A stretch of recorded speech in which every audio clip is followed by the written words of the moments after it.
Hey y'all, we're in February now, Black History Month. Regardless of how many people disagree with it, we are a part of history, and this is our month. So I'm going to tackle something that's near and dear to our hearts, and that's DEI.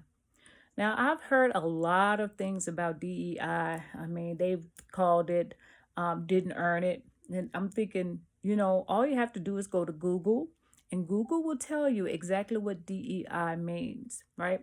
But since nobody wants to go to Google, I'm going to give it a try. So, DEI means diversity, equity, and inclusion. Now, here are the definitions. Diversity, it acknowledges people's differences: race, sex, gender, age, sexual orientation, disability, socioeconomic status, and religious beliefs. Okay. Equity, it recognizes that each person or group has different circumstances, and it allocates resources and opportunities needed to reach an equal outcome. All right. Inclusion means diversity in action. It is welcoming, it's supporting, it's receiving or respecting, and it's also valuing an individual. Now, I don't know how diversity, equity, and inclusion ended up being the black word, but I'm going to be honest with you. I'm okay being this. Call me DEI hire. Yes, because yes, I'm a different person. Yes, I bring a lot of stuff to the table. And yes, I've had some things that were not equal in the workplace. So for me, yeah, I have no problem being called a DEI hire. That does not mean I'm not qualified. It just means that you don't want me to be there. Now, here's the thing. Like I said, many people are saying that this is supposed to be a black situation, right? But it's not. Let me tell you who actually benefits from DEI: racial and ethnic minorities. That means all, not just black, but Spanish speaking communities, Indian, uh, Asian communities, all other communities that are not considered white. Okay. Women. All right. That means all women, period. Not just black women, not just Asian women, but all women. Okay. Our LGBTQ plus community. So anybody that's identifying of any of those letters, right? They are included in this. People with disabilities, and that disability could be physically, mentally, emotionally, it could be anything, right? And then other marginalized groups. And guess what they are? Our vets, our older workers, our immigrants. So when removing DEI, what you're removing is everybody but white, straight, male. Again, when you're removing DEI, you're removing everyone who is not white, straight, and male. Okay? Now, here's the thing. Of course, merit base is very important, and all of us, okay, all of us, when we go for a job, we have to meet the qualifications before we even go into the door. And I have to say, as a black woman, most of us are overqualified for the jobs we're going for because we have been taught by the generations before us that we had to be double. We had to have more education. We had to have more experience. We had to even qualify so that people can look past the color of our skin to even let us in the door. DEI helped that because it was looking at companies like, okay, you have all of these white men, white straight men here. Where's your diversity? And here's the thing: I'm not cracking on white straight males. I mean, we are all here on this earth to support and help each other. But what I'm cracking on is if you're in a company and you only have one perspective and it's white straight male, then everything you do is going to be centered around that perspective, whatever their experiences are. But when you are diverse, when you get some women in there, right? When you get some of our Asian brothers and sisters, our Muslim brothers and sisters, right? Our Indian brothers, our Spanish speaking community, whatever. When you get those different perspectives in there, people from different places and different times, you get a perspective that's broader. You're able to reach more people with your products. And these are the reasons why diversity, equity, and inclusion is really important. Now, some people talk about the equity piece, right? Now, the difference between equity and equality is this. With equality, you give out everything equally, right? So you have exactly the same thing, this and that. But all of our circumstances are not the same, okay? So the equity piece of it, it takes into account, okay, well, this is a new mother, so she may need to pump her breast, okay? Or this is a new immigrant, or maybe they need someone to translate. Or, oh, okay, this person has this disability. Maybe we need a ramp, or, maybe we need something to help them here so they can do the job thoroughly. Those are the type things that come in place with DEI. So it saddens me that we're in a space and time right now where people are really celebrating the idea of this DEI being discontinued and assuming that it's not merit based. And it's unfortunate because those same people that are celebrating this thing are the people that is hurting the most. Here's the thing. DEI, if you look up the stats, DEI benefits white women the most. Because of DEI, they have been able to be in positions of power, to lead organizations, whereas for the most part, they would have been led by a white straight male. Okay, so it's just sad that we are doing that. But the thing that gets me is this. Why? Why was it so easy to set aside DEI when you felt like it was a Black issue? That's my issue with it, okay? Because as long as you were assuming that it had nothing to do with you, then you had no problem. No, we don't need that. No, get rid of them. No, send them over the border. All of this kind of stuff. As long as it's not affecting you, not understanding that everything affects you. If it affects the Black community, it's going to affect every other community.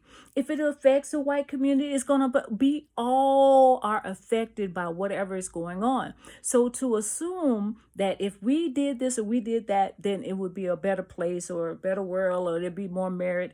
If you go and you look at all the different people in Congress, and you look at what their paperwork say, just look at their resume, you would see that DEI is not Black. If you just look at their resume, look at their education, just because we're Black does not mean we're not educated. Just because we're Black don't mean we don't want to do a good job. In fact, we do double the job because we're taught that way. And so to have this come up as an issue, it really, really, really disheartens me. I have to say that, being a Black woman, I've gone through this all my life in different categories, in school, in college. I've gone through it in the workplace, right? But here's the thing. Racism is not a Black problem. That is a mental health concern.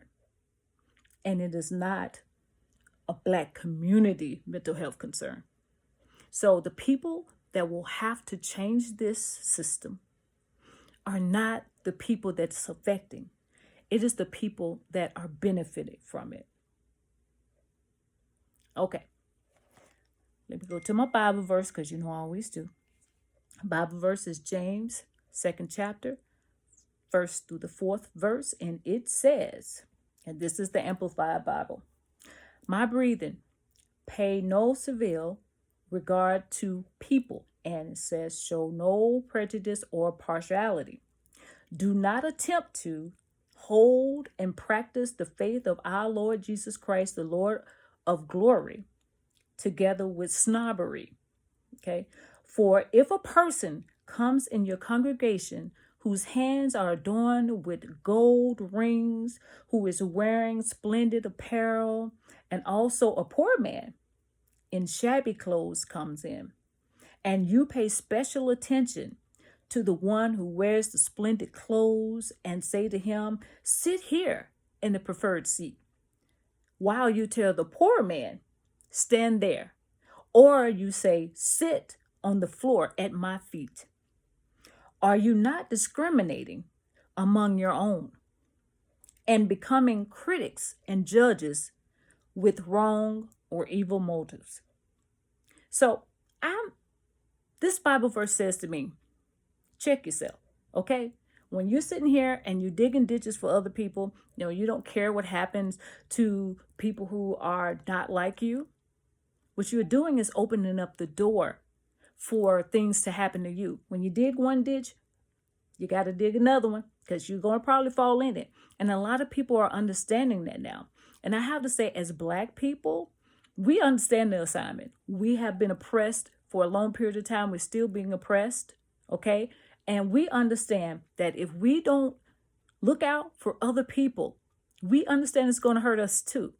And so when we vote, when we go to speak out, when we are advocating, when we are on the front line, we know what we're fighting for. We know who we're fighting for. It's not us. It's never us, because we are already there. We are already experiencing the oppression. Even if we look good, even if we're climbing the ladder, there is still oppression there.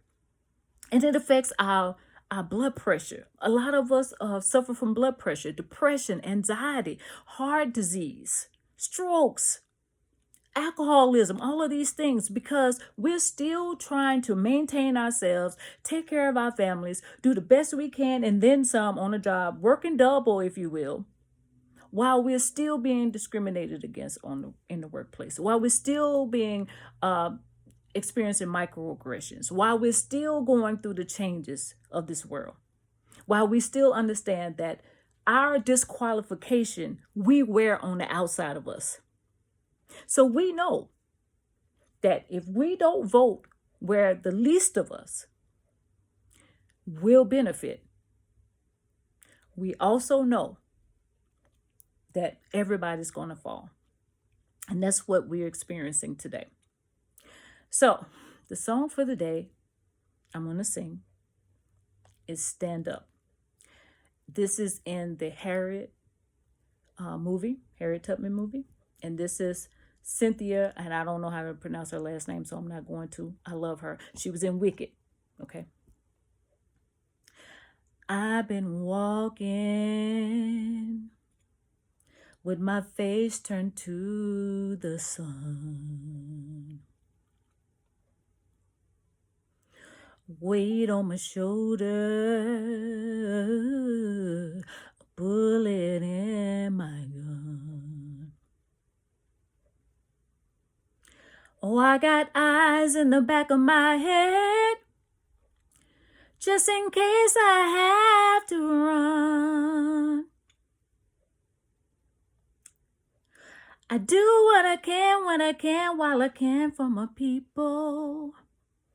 While the clouds roll back and the stars fill the night, that's when I'm gonna stand up. Take my people with me. Together we are going to a brand new home. Far across the river, do you hear freedom calling? Calling me to answer, gonna keep on keeping on. I can feel it in my bones. We're gonna keep pushing. We're gonna keep loving each other. We're gonna keep uplifting each other. And we're gonna make it through this. Don't be afraid to be a DEI hire. It's called Dedicated, Exemplary Individual. All right. Y'all take care. Happy February / Our History Month. Blessings.